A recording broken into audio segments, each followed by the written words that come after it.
नमस्कार साथियों, श्रीकांत शुक्ला। संविधान के इस नए लेक्चर में आपका स्वागत है ना। और हम लोग अब कहाँ पहुँच गए हैं संविधान में? 1858 के एक्ट में, क्योंकि पिछले लेक्चर में 1853 का एक्ट समाप्त हो चुका था। ठीक है, तो आज हम 1858 के एक्ट और प्लस साथ में 1861 का प्रथम भारतीय परिषद अधिनियम, प्रथम भारतीय परिषद अधिनियम, इन दोनों को देखेंगे, क्योंकि 1853 तक हमने देख लिया है। ठीक है, और 1858 और 1861। ठीक, अब 1858 का जो एक्ट है वो जो आया है, ठीक है, अब वो 1858 का जो एक्ट आता है वो किन परिस्थितियों में आता है आपको पता ही है। ठीक है, 1858 के पहले क्या हो चुका है? 1857 का विद्रोह हो चुका है, जो भारत का प्रथम स्वतंत्रता संग्राम भी बोला जाता है। ठीक है, जब मैं इतिहास पढ़ाऊंगा तो इस पे विधिवत आपको पढ़ाऊंगा। प्रथम स्वतंत्रता संग्राम भी बोला जाता है। ठीक है, या जिसको प्रथम सिपाही विद्रोह भी बोलते हैं। अंग्रेज लोग अपने अपने तरीके से, जो अंग्रेज इतिहासकार हैं वो इसको सिपाही विद्रोह बोलते हैं। इसके बाद अशिक्षितों का शिक्षित के विरुद्ध विद्रोह बोलते हैं। कुछ लोग मुस्लिमों का विद्रोह बोलते हैं। वो सब इतिहास की बातें जब हम इतिहास में पढ़ेंगे। अभी समझाने के लिए मैं बस आपको इतना बता रहा हूं कि 1858 का ये जो एक्ट आ रहा है ये कब आ रहा है? ये 1857 का जो विद्रोह हो चुका है भारत में, उसके एक साल के बाद आ रहा है। ठीक है, और कब आ रहा है? अगस्त 2 अगस्त 1858 को इस पे ब्रिटेन की साम्राज्ञी यानी महारानी हस्ताक्षर करती हैं। ये जो एक्ट है 1858 का, थोड़ा सा मैं, जैसा कि मेरी आदत है, मैं थोड़ा सा इतिहास बताने की कोशिश करता हूं जिससे कुछ चीजें आपको समझ में आ जाएं। ठीक है, तो ये जो 2 अगस्त 1858 का है जिसपे महारानी विक्टोरिया जो है वो हस्ताक्षर करती हैं, वो एक्ट भारत में लागू कर दिया जाता है 1858 में। ठीक है, अब ये 1858 का एक्ट किन परिस्थितियों में आता है इसको भी थोड़ा सा जान लीजिए। प्रधानमंत्री उस समय कौन रहते हैं ब्रिटेन में? ठीक है, फरवरी 1858 की बात है। ब्रिटेन के प्रधानमंत्री रहते हैं लॉर्ड पामर्स्टन। लॉर्ड पामर्स्टन, ठीक है, यह नाम बहुत इंपॉर्टेंट है। लॉर्ड पामर्स्टन रहते हैं। ठीक है, 1857 का विद्रोह हो जाता है तो ये एक ऐसा विधेयक लेके आते हैं संसद में जिससे कि कंपनी का शासन समाप्त कर दिया जाए और धीरे धीरे ब्रिटेन का यानी ब्रिटिश सरकार का यानी कि क्राउन का या महारानी का शासन सीधे तौर पे भारत में शासित कर दिया जाए। लेकिन कुछ अड़चन आती है और दोनों सदनों से इनका विधेयक पास हो जाता है। ऐसा नहीं है, दोनों सदनों से पास हो जाता है, पर इनकी गठबंधन की सरकार रहती है। मई जून की बात है, इनकी सरकार क्या हो जाती है? गिर जाती है। ठीक है, गिर जाती है तो ये विधेयक भी क्या हो जाता है? जो विधेयक ये लाए थे वो विधेयक समाप्त हो जाता है। जब प्रधानमंत्री ही नहीं है तो फिर कैसा विधेयक? ठीक है, तो फिर इसके बाद बनते हैं इनके बाद प्रधानमंत्री लॉर्ड डर्बी। ठीक है, कौन प्रधानमंत्री बनता है? लॉर्ड डर्बी बनते हैं। क्या नाम रहता है? Lord derby.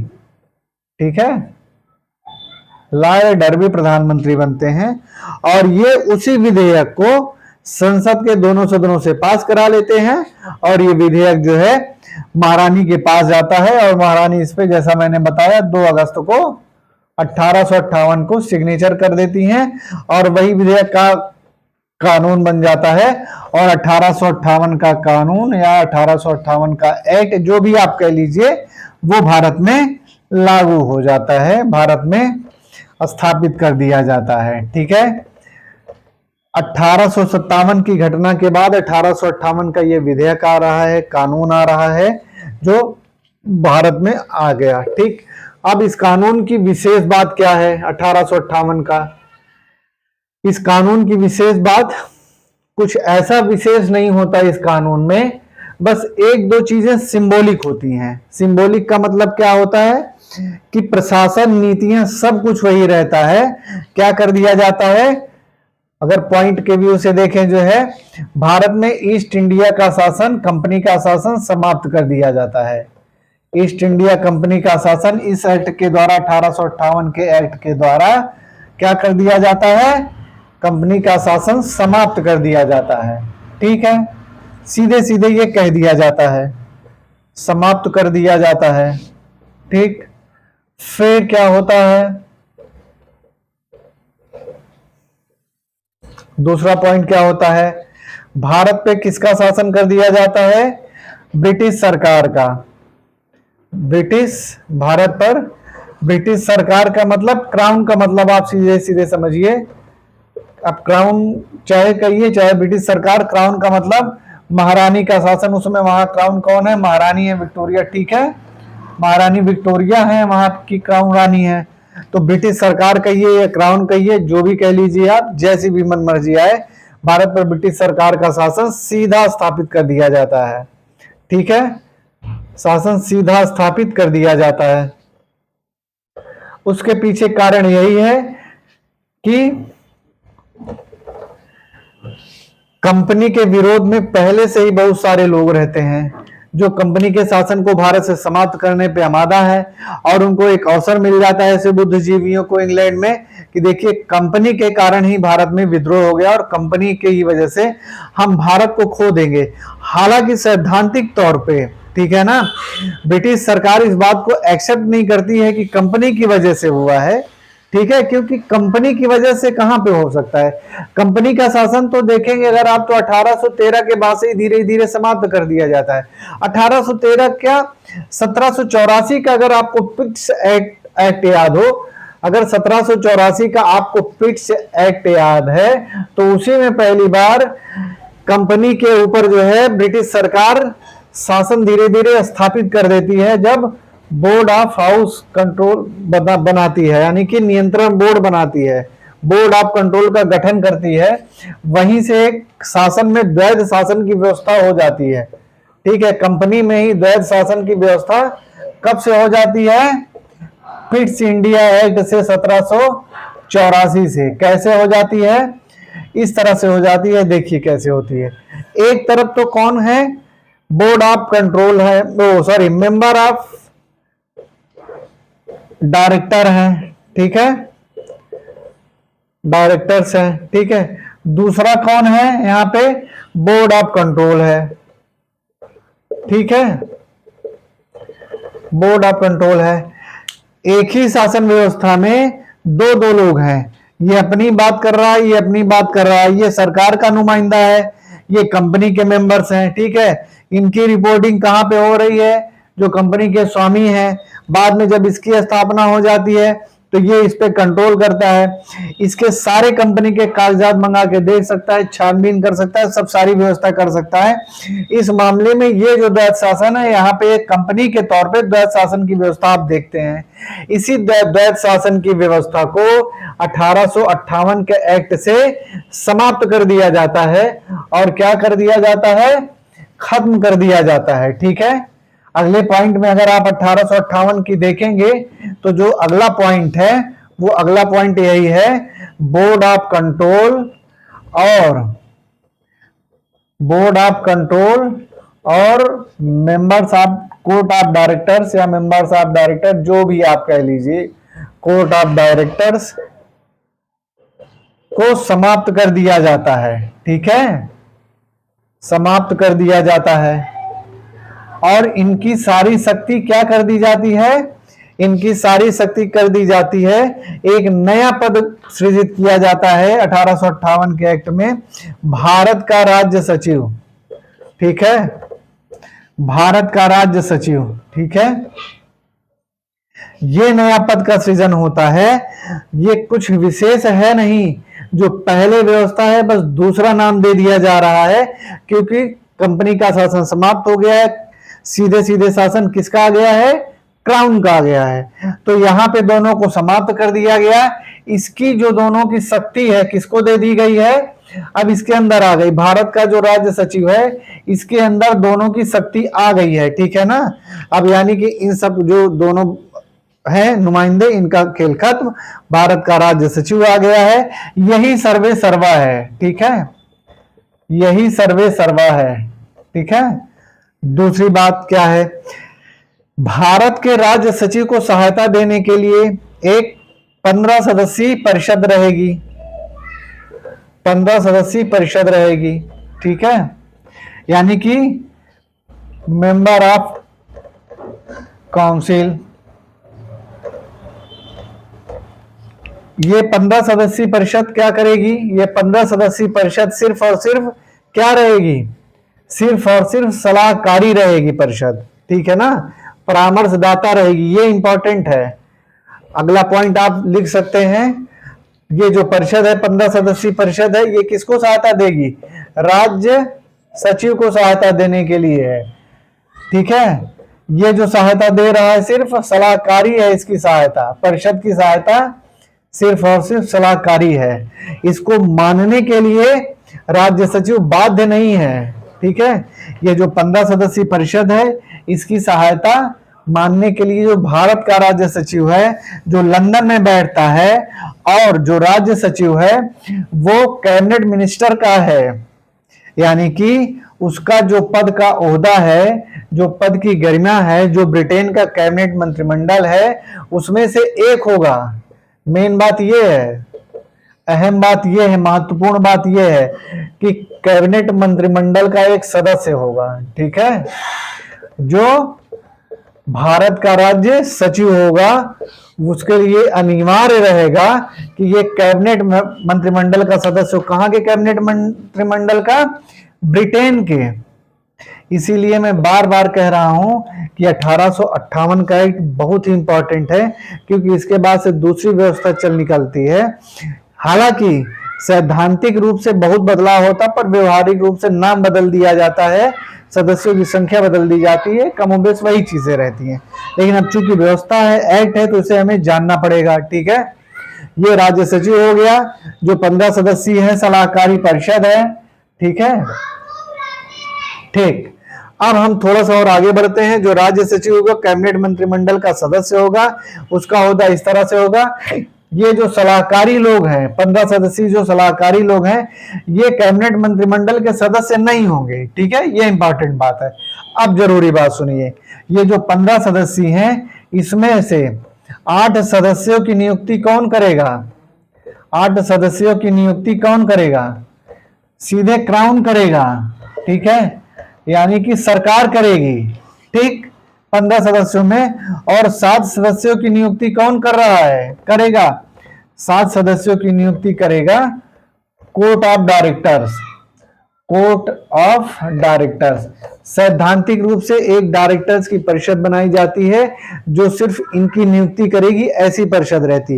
वो जो कोर्ट ऑफ डायरेक्टर आप देखें उसको समाप्त कर दिया गया है। इस कोर्ट ऑफ डायरेक्टर्स का उससे कोई लेना देना नहीं है, ठीक है। तो ये व्यवस्था हुई। ये जो 15 सदस्यीय सलाहकारी आ रहे हैं, 8 सदस्यों की नियुक्ति क्राउन कर रहा है, 7 सदस्यों की नियुक्ति कोर्ट ऑफ डायरेक्टर कर रहा है। दूसरी बात, इन दोनों को जोड़ दीजिए देंगे तो 15 सदस्य हो जाएंगे, ठीक है। इन 15 सदस्यों में से आधे से अधिक, जो आधे से अधिक सदस्य हैं उनको भारत में कम से कम 10 वर्ष के शासन का अनुभव हो, भारत में 10 वर्ष के शासन का अनुभव हो, यानी कि भारत में वो 10 वर्ष का शासन करके गए हो ब्रिटेन, ठीक है, शासन का अनुभव हो। दूसरी बात क्या है, दूसरी बात यह है कि भारत से इन्हें गए, यानी कि पहला पैरामीटर्स क्या है, जो 15 सदस्य हैं उसमें से आधे से अधिक भारत में कम से कम वो 10 वर्ष रहे हों। दूसरी क्या पैरामीटर्स है, योग्यता होनी चाहिए। दूसरी योग्यता ये होनी चाहिए कि भारत से जो इंग्लैंड लौटे हैं ऐसे लोग जो 10 वर्ष या 10 वर्ष के ऊपर शासन किए हैं भारत में, उनको भारत से इंग्लैंड लौटे हुए 10 वर्ष से अधिक ना हुआ हो। भारत से इंग्लैंड जो लौटे हैं ऐसे लोग शासन करके, उन्हें 10 वर्ष से अधिक ना हुआ हो, अधिक ना हुआ हो। ठीक है, मैं आपको पूरी व्यवस्थित तरीके से चीजों को बता रहा हूं कि आपको कहीं भी कोई संशय न रहे। ठीक है, आप चाहे जितने पॉइंट बना लीजिए। भारत का राज्य सचिव रहेगा, 15 सदस्यीय सलाहकारी परिषद रहेगी, भारत का राज्य सचिव कैबिनेट मंत्रिमंडल, ब्रिटेन के कैबिनेट मंत्रिमंडल का सदस्य होगा। जो सलाहकारी परिषद है वो ब्रिटेन के मंत्रिमंडल के सदस्य नहीं होंगे, वो साधारण लोग होंगे। ये जो 15 सदस्यों की नियुक्ति हो रही है उसमें से 8 सदस्यों की नियुक्ति ब्रिटेन की सरकार यानी क्राउन कर रहा है। नाम क्राउन का ही रहेगा, सिग्नेचर क्राउन का ही रहेगा, भले सदस्यों की नियुक्ति ब्रिटेन की सरकार कर रही हो। बाकी जो 7 सदस्यों की नियुक्ति है उनको कोर्ट ऑफ डायरेक्टर्स कर रहा है, मेंबर ऑफ डायरेक्टर्स कर रहा है। ये जो कोर्ट ऑफ डायरेक्टर्स हैं ये दूसरे कोर्ट ऑफ डायरेक्टर्स हैं। जो पहले वाले कोर्ट ऑफ डायरेक्टर्स और बोर्ड ऑफ कंट्रोल था उसको समाप्त कर दिया गया है। ठीक है, अब क्या होता है, ये जो 15 लोगों की परिषद है इसमें भी 2 पैरामीटर्स हैं, 2 योग्यताएं होनी चाहिए कि भारत में ऐसे लोगों, ऐसे अंग्रेजों को 10 वर्ष के शासन का अनुभव हो, यानी भारत में कम से कम वो 10 वर्ष व्यतीत किए हों। ठीक है, दूसरा क्या है कि भारत से जो लोग इंग्लैंड लौटे हुए हैं, यानी कि भारत में 10 वर्ष से अधिक हो गया हो। मान लीजिए कोई अधिकारी यहाँ पे 15 वर्ष काम किया है और इसके बाद फिर वो इंग्लैंड चला गया हो, तो उसको यहां से गए हुए 10 वर्ष से अधिक ना हुआ हो। ये पैरामीटर्स हैं 1858 के एक्ट की जो परिषद बन रही है। ठीक है, मेन बात ये है। अब अगला पॉइंट क्या होता है, अगला जो 1858 के एक्ट में बात कही गई है वो ये कही गई है कि ये जो परिषद रहेगी और जो काम करेगी ये तो सलाहकारी रहेगी ही रहेगी। ठीक है, इसमें यह व्यवस्था की गई कि अब चूंकि भारत पर सीधा शासन कौन कर रहा है, क्राउन कर रहा है, इस वजह से गवर्नर जनरल का नाम बदल करके या गवर्नर जनरल की जो उपाधि है उसको क्या कर दिया गया, वायसराय। यानी कि 1858 के बाद जितने गवर्नर जनरल होंगे उनको क्या कहा जाएगा, वायसराय। साथ में बहुत सारी किताबों में क्या हर जगह गवर्नर जनरल वायसराय ही मिलता है, मगर ये 1858 में बकायदा लिख दिया गया है कि गवर्नर जनरल की उपाधि वायसराय की होगी। ठीक है, पहला गवर्नर जनरल वायसराय या पहला वायसराय कौन रहता है, कैनिंग रहता है। ठीक है, कैनिंग रहता है, पहला कैनिंग प्रथम वायसराय होता है। ये बहुत इंपॉर्टेंट है, आप लोग नोट करते चलिए इन सब शॉर्ट पॉइंट को। ठीक है, हालांकि मैं पूरा इस तरह से लेक्चर दे रहा हूं कि आप अपने तरीके से लिख भी सकते हैं। प्रथम वायसराय कौन रहता है, कैनिंग रहता है। इस मामले में आप ये कह सकते हैं कि ये अंतिम गवर्नर जनरल भी रहता है भारत का। ठीक है, लेकिन ये जो इसकी उपाधि है, फिर मैं कह रहा हूं आगे के जितने भी वायसराय आते हैं, governor general viceroy, governor general viceroy, ये रहता है। ठीक, अब एक और बात कि वायसराय क्या होता है। ठीक है, अगर गवर्नर जनरल चल रहा है तो गवर्नर जनरल चलने दीजिए, बात तो वही हो गई। ठीक है, नहीं, बात वही नहीं है। गवर्नर जनरल क्या होता था, ये कंपनी की तरफ से होता था, कंपनी की तरफ से नियुक्त किया जाता था, कंपनी की तरफ से भारत के ब्रिटिश शासन पे क्षेत्र पे इसका अधिकार देखता था, यानी कंपनी की तरफ से ये नियुक्त किया जाता था और भारत के में जो ब्रिटिश भू क्षेत्र हैं उनकी निगरानी करता था, सबसे बड़ा सर्वोच्च अधिकारी था, ये कंपनी की तरफ से था। वायसराय क्या है, वायसराय है, इसका सीधा जो नियुक्ति हो रही है वो क्राउन से हो रही है और इसकी जवाबदेही किसके प्रति है, इसकी जवाबदेही है क्राउन के प्रति। यानी कि ये मूलभूत अंतर है गवर्नर जनरल में और वायसराय में। जो आप लोग पढ़ते होंगे governor general viceroy, governor general viceroy, Bharat का प्रथम वायसराय कैनिंग है, कैनिंग है।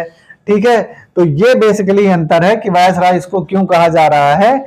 ये मोटा मोटा क्राउन के प्रति सीधा इसकी जवाबदेही है, क्राउन सीधे नियुक्त कर रही है, इसका उत्तरदायित्व तो सीधे सीधे क्राउन के प्रति में है वायसराय का। ठीक है, और कोई भी सवाल जवाब हो ये सीधे ब्रिटिश सरकार को देगा। ठीक है, तो ये मूलभूत अंतर है। ठीक, तो ये हो गया मोटा मोटा 1858 का पूरा एक्ट, जो कह सकते हैं कि जो जितनी बातें थी लगभग मैंने बता दी हैं।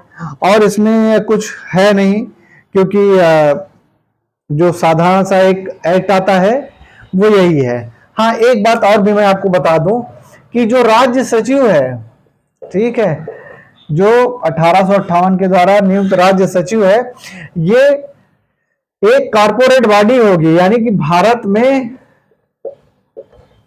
निकाय बॉडी होगी, निकाय बॉडी होगी, निकाय संस्था एक प्रकार से कह सकते हैं या बॉडी कह सकते हैं, जिसको इंग्लिश में कॉर्पोरेट बॉडी ज्यादा अच्छे से समझ में आएगा। कॉर्पोरेट बॉडी है, एक प्रकार से ये निगम है, निगम निकाय है, जो भी आप समझ लीजिए हिंदी में, ठीक है। इसका क्या मतलब है?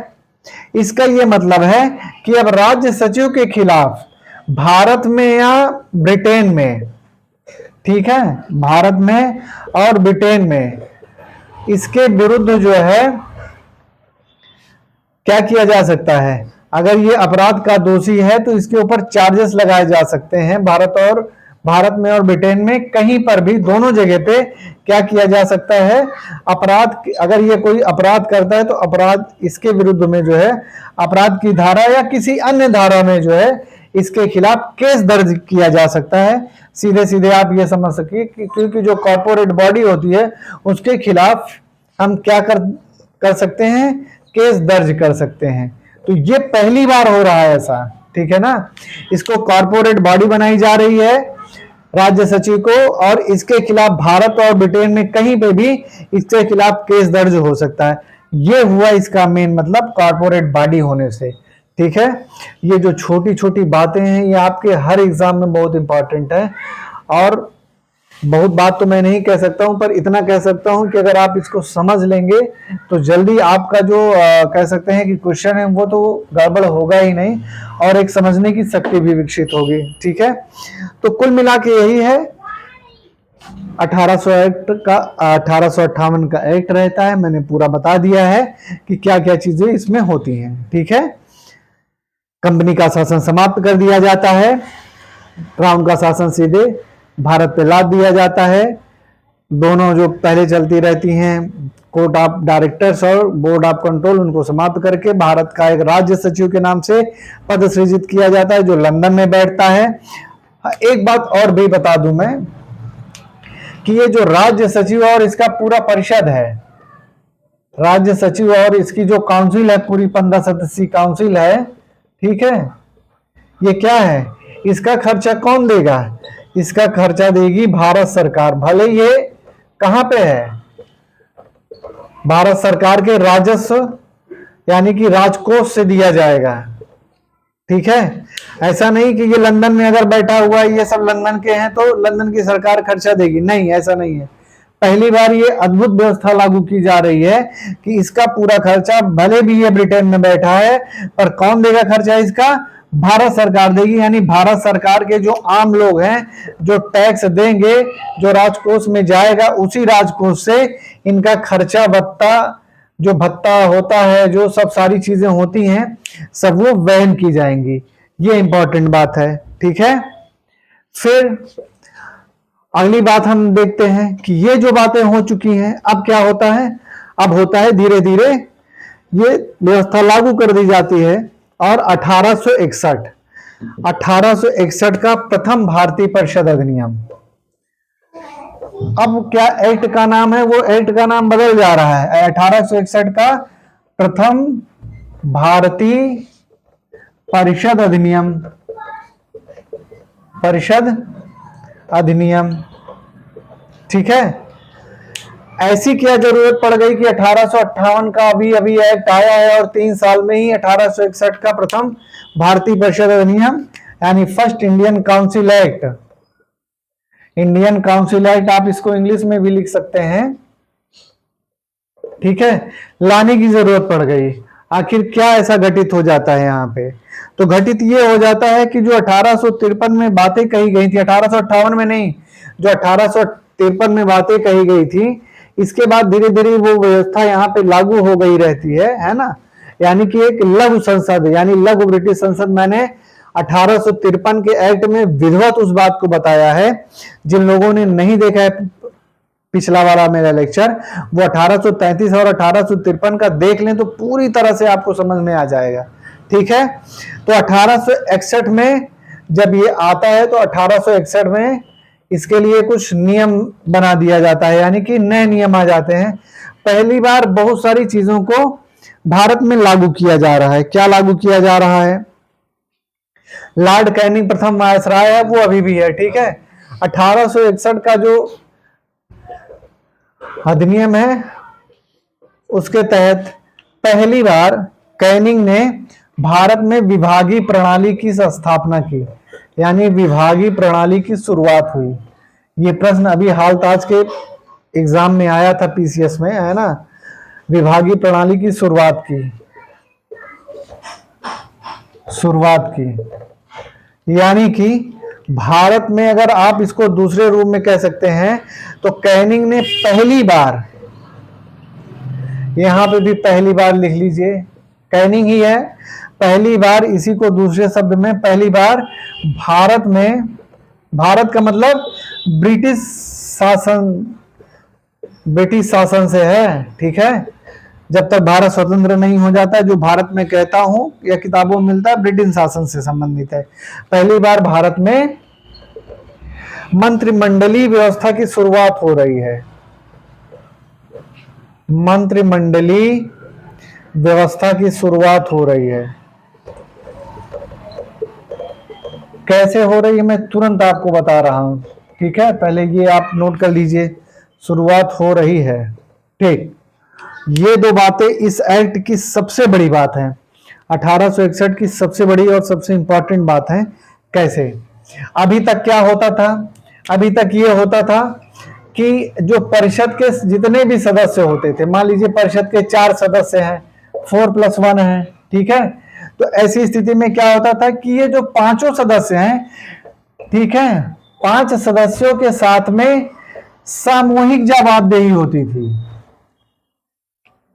1861 के पहले 5 सदस्यों की सामूहिक जवाबदेही होती थी, यानी कि इसमें ऐसी व्यवस्था होती थी कि कोई भी लेटर आता था या कोई भी जिम्मेदारी होती थी, कोई भी कानून से संबंधित मुद्दा हो, प्रशासन से संबंधित मुद्दा हो, शासन से किसी भी चीज से संबंधित ऐसा कोई भी मुद्दा हो, जवाबदेही सभी की होती थी, क्योंकि किसी का विभाग तो बटा नहीं था, क्षेत्र बटा नहीं था, एरिया बटा नहीं था। ठीक है ना।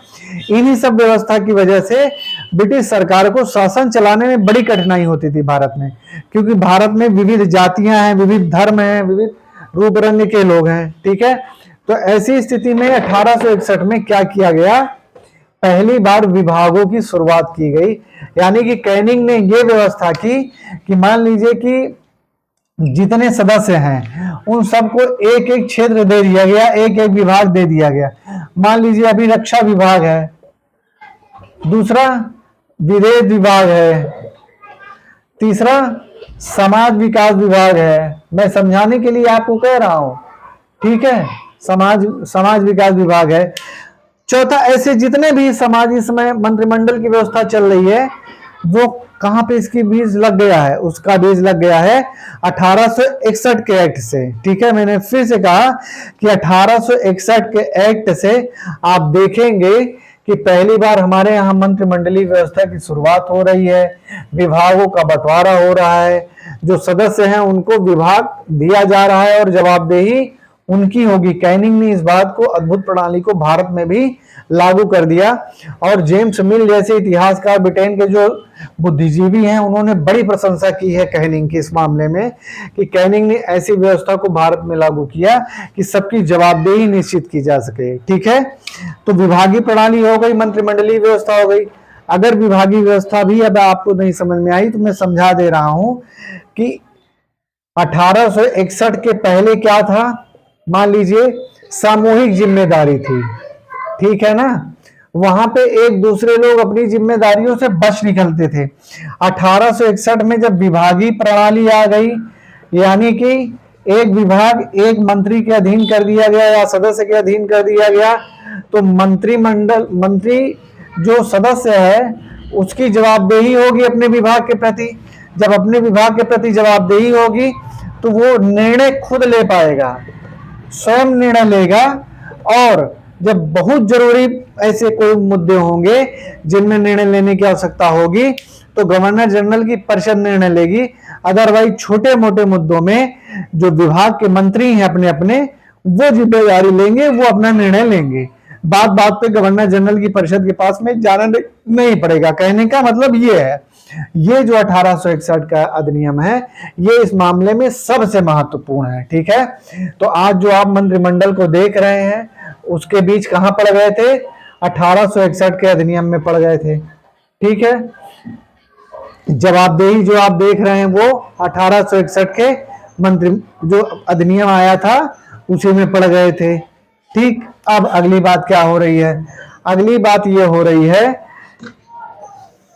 कि इस एक्ट के द्वारा एक पांचवें सदस्य की नियुक्ति की जा रही है। अभी तक 4 थे, परिषद में 5वां सदस्य, परिषद में गवर्नर जनरल की जो परिषद है यहाँ पे, ठीक है ना, जो गवर्नर जनरल की परिषद है यानी कि जो वायसराय की परिषद है उसमें 4 लोग थे, उसको बढ़ा के परिषद में 5वां सदस्य कर दिया गया है। ठीक है, 5वां सदस्य कर दिया गया है।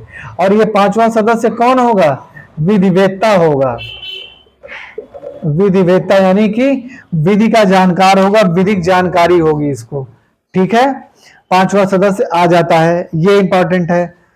ठीक है, गवर्नर जनरल की परिषद है, इस परिषद के जो मेंबर थे वो अस्थाई थे। ठीक है, क्योंकि अस्थाई आपको याद रखना चाहिए, गवर्नर जनरल वायसराय की जो परिषद है उसमें 5वां सदस्य विधिवेत्ता है, वो जुड़ गया है। फिर आगे क्या हो रहा है? आगे फिर हो रहा है इसी एक्ट में कि जो लघु संसद बना दी गई है भारत में, अब उसकी व्यवस्था को और आगे बढ़ाते हुए 2 कदम और आगे बढ़ते हुए यहां पे न्यूनतम 6 सदस्य और अधिकतम 12 सदस्यों की नियुक्ति की जा रही है। ठीक है, 12 सदस्यों की नियुक्ति की जा रही है। 12 सदस्यों की नियुक्ति इस प्रकार से की जा रही है कि मान लीजिए ये कौन लोग हैं? ये लोग ऐसे लोग हैं जो अस्थायी हैं। ठीक है, गवर्नर जनरल वायसराय परिषद के अस्थायी लोग हैं। 1861 में यह व्यवस्था की गई कि किसी भी मुद्दे पर, खास करके कानून से संबंधित मुद्दे पर, जब कानूनी मुद्दा होगा तो ऐसी परिषद को अस्थायी सदस्यों को बुलाया जाएगा और इनकी जो सदस्य संख्या है वो टोटल मान लीजिए न्यूनतम 6 है, 12 ये हैं, तो 12-6 के बीच में अधिकतम क्या हो सकता है? अब मान लीजिए कि कैनिंग ने 10 लोगों की नियुक्ति कर दी, मनोनीत कर दिया। कौन इन लोगों की नियुक्ति करेगा, मनोनीत करेगा? वायसराय करेगा। ये इंपॉर्टेंट बात है, इन जो सदस्यों की नियुक्ति है वो यहाँ का वायसराय कर रहा है। ठीक है ना, वायसराय ही इन सबको मनोनीत कर रहा है। और ये सब कितने वर्ष के लिए मनोनीत हो रहे हैं? 2 वर्ष के लिए मनोनीत हो रहे हैं। ठीक है, ऐसा नहीं है कि बहुत ज्यादा वर्षों के लिए मनोनीत हो रहे हैं, 2 वर्षों के लिए मनोनीत हो रहे हैं। ठीक है, ये जो मैंने 10 लिखा है, मान लीजिए कि वायसराय कैनिंग ने 10 सदस्यों की नियुक्ति कर दी। ठीक है, नियुक्ति तो उसको करना है, अस्थाई। ठीक है, बाकी इनके परमानेंट मेंबर कितने हैं? 5 हैं। ठीक है, अभी मैंने बताया कि गवर्नर जनरल वायसराय की परिषद में अस्थायी मेंबर की संख्या 5वें सदस्य विधिवेत्ता के रूप में आता है। तो 5 वो ये हो गए, 10 ये हो गए, 10 5 15। ठीक है ना, 15। अब मान लीजिए अगर कोई निर्णय कानूनी मुद्दे पे है तो बहुमत के आधार पे होगा, यानी 15 है तो इसमें 8 लोगों का एक तरफ होना जरूरी है। निर्णय गवर्नर जनरल की काउंसिल में जो भी लिए जाएंगे कानूनी मुद्दे से संबंधित, उसमें निर्णय बहुमत के आधार पर रहेगा। और बहुमत क्या रहेगा? आधे से अधिक। यानी कि अगर 10 सदस्य अस्थायी हैं, 5 काउंसिल के हैं, 15 टोटल हैं, तो 8 सदस्य यहाँ पे आधे से अधिक यानी कि 7.5 होता है 8। ये मैं आपको समझाने के लिए बता रहा हूं। ठीक है, फिर आगे क्या होता है? इनकी नियुक्ति 2 वर्षों के लिए होती है, 2 वर्षों के लिए होती है। ठीक है, मैं आपको इस तरह से समझा रहा हूं कि आपको पूरी चीजें समझ में आ जाए, बिल्कुल से भी कोई चीज इधर उधर ना भागे। हालांकि मैं इन चीजों को फिर से दोबारा तिबारा तो पढ़ाऊंगा तो आपको चीजें ज्यादा समझ में आएंगी। ठीक, ये हो गया कुल मिला के 1861 का अधिनियम। ठीक है, जिसमें आपको मैंने बता दिया कि कैसी व्यवस्था होती है। पहली बार विभागीय होती है, मंत्रिमंडलीय होती है, जवाबदेही होती है, कौन किसको नियुक्त कर रहा है, जो 6 न्यूनतम और 12 अधिकतम जो है वो मनोनीत हो रहे हैं, उनकी नियुक्ति वायसराय कर रहा है। वो सिर्फ किस मुद्दे पे इकट्ठा होंगे, परिषद आएगी, कानूनी मुद्दे पे आएगी। ठीक है, कानूनी मुद्दे पे आएगी।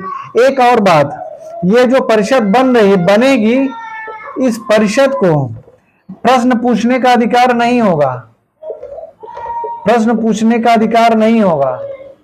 ठीक है, अधिकार नहीं होगा। ठीक, फिर वित्त से संबंधित मामलों में भी, वित्त से संबंधित मामलों में भी, संबंधित मामलों में भी प्रश्न पूछने का अधिकार नहीं होगा, प्रश्न पूछने का अधिकार नहीं होगा। ठीक है, अधिकार नहीं होगा। तो जो परिषद गठित बुलाई जाएगी वो कानूनी मुद्दे पे ही बुलाई जाएगी, प्रशासनिक और अन्य मुद्दों पे नहीं। सिर्फ और सिर्फ कानूनी मुद्दों पे ही सभा बैठेगी, छोटी संसद बैठेगी, जिसको प्रश्न पूछने का अधिकार नहीं होगा, वित्त से संबंधित प्रश्न पूछने का अधिकार नहीं होगा, या कह सकते हैं ऐसे किसी भी मुद्दे पे बात करने का अधिकार नहीं होगा। वो खाली डमी की तरीके से आएंगे, सुनेंगे, सिग्नेचर कर देंगे और चले जाएंगे। ठीक है ना। और क्या किया गया इस परिषद 1861 के द्वारा, क्या किया गया कि विकेंद्रीकरण की नीति अपनाई गई, विकेंद्रीकरण की पुनः नीति अपनाई गई, विकेंद्रीकरण की नीति पुनः अपनाई गई। कैसे अपनाई गई मैं समझाता हूं आपको। ठीक है, बंगाल और मद्रास को, जो प्रेसिडेंसी है, बंगाल, मद्रास, उत्तर पश्चिम जो प्रेसिडेंसी हैं, इन प्रेसिडेंसियों को गवर्नर जो वहां के रहते हैं उनको यह अधिकार दिया गया कि वो अपने क्षेत्र के लिए, प्रेसिडेंसी के लिए जो उचित कानून समझे, मुद्दे समझे, उस पर कानून स्वतः बना सकते हैं। कानून स्वतः, इन प्रेसिडेंसियों के गवर्नर कानून स्वतः बना सकते हैं। ठीक है, पहले क्या हुआ था, 1773 के रेगुलेटिंग एक्ट से और खास करके 1793 का जो रेगुलेटिंग एक्ट था, इसके द्वारा केंद्रीकरण की नीति अपनाई गई, यानी कि सत्ता का केंद्रीकरण किया गया था। मगर 1861 से पुनः जो है विकेंद्रीकरण की नीति अपनाई गई और बंगाल, मद्रास, उत्तर पश्चिम जो प्रेसिडेंसीज है, वहां के गवर्नर जो सामाजिक मुद्दों से संबंधित मामले हैं उन पे कानून बना सकते हैं।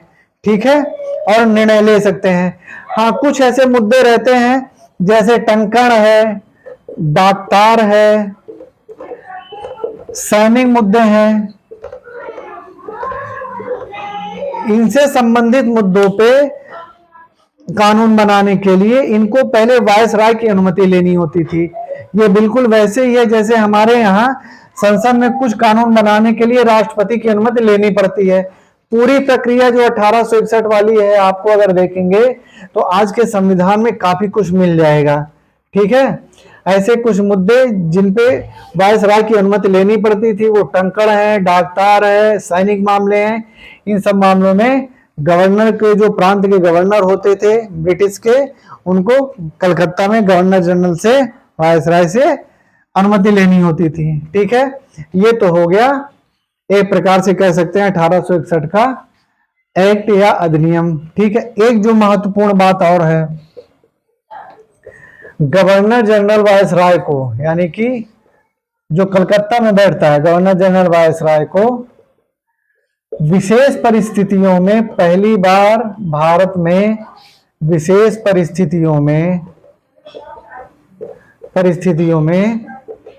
अध्यादेश लाने की शक्ति दी गई, अध्यादेश लाने की शक्ति दी गई। ठीक है ना, ये वही अध्यादेश है जो आज आप शक्ति दी गई। ठीक है, ये वैसा ही अध्यादेश की शक्ति है जैसे हमारे यहाँ राष्ट्रपति और राज्यपाल को दिया गया है। तो 1861 के कानून को देखेंगे तो बहुत सारी बातें आपको हमारे संविधान में दिखाई पड़ेंगी।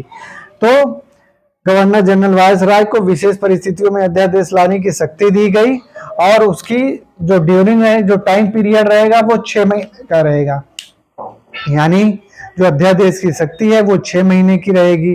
ठीक है, ये बात हो गई। और एक बात, गवर्नर जनरल को यानी कि वायसराय को विशेष परिस्थितियों में वीटो का अधिकार दिया गया। परिस्थितियों में वीटो का अधिकार दिया गया। ठीक है, अधिकार दिया गया। ये जो इंपॉर्टेंट कह सकते हैं बिल्कुल से, वो जो क्षण के सारी बातें आई हैं वो एकदम 1861 वाली हैं, जो आपके संविधान के हर जगह पाई जाएंगी, खास करके इन सब चीजों को। वायसराय को विशेष परिस्थितियों में वीटो का अधिकार दिया गया, जैसे हमारे यहाँ राष्ट्रपति को वीटो का अधिकार दिया गया है। ठीक है, तो ये रहा 1861 का अधिनियम, भारतीय परिषद अधिनियम, जो आता है और कैनिंग लागू करता है। और कैनिंग ने यहाँ पे एक तरीके से कह सकते हैं कि पूरी तरह से विकेंद्रीकरण की संघीय व्यवस्था को लागू किया, मंत्रिमंडलीय व्यवस्था को लागू किया। अध्यादेश की शक्ति उसे मिलती है। अध्यादेश कितने महीने के लिए रहेगा? 6 महीने के लिए रहेगा। अपने परिषद के निर्णय पे वीटो लगाने की उसको शक्ति मिल गई, यानी वो अपने परिषद के निर्णय को माने या ना माने, विशेष परिस्थितियों में वीटो भी लगा सकता है। ठीक है, तो ये रहा साथियों 1861 का काउंसिल एक्ट, जो कि बहुत ही महत्वपूर्ण है। 1858 और 1861 का यह अधिनियम है। इसमें मेरी पूरी कोशिश रही है कि आपके एग्जाम में जितने भी पॉइंट्स आते हैं उन सबको मैंने बता दिया है। अगर आप लोग कहेंगे, इसको देखेंगे, तो इसको पॉज कर करके आप लोग इसको पूरा नोट्स बना लीजिएगा। इससे बाहर मुझे पूरी उम्मीद है कि कैसा भी एग्जाम हो, कुछ भी इसके बाहर नहीं आना है। ठीक है, तो इसके अपने नोट्स बना लीजिएगा। बाकी वीडियो को शेयर करते रहिए, लाइक करते रहिए, अपने साथियों को भेजते रहिए और अपना बहुत सारा प्यार दीजिए, है ना, जिससे कि मुझे भी थोड़ा सा साहस मिल सके। ठीक है साथियों, फिर अगले लेक्चर में मिलते हैं। तब तक के लिए धन्यवाद।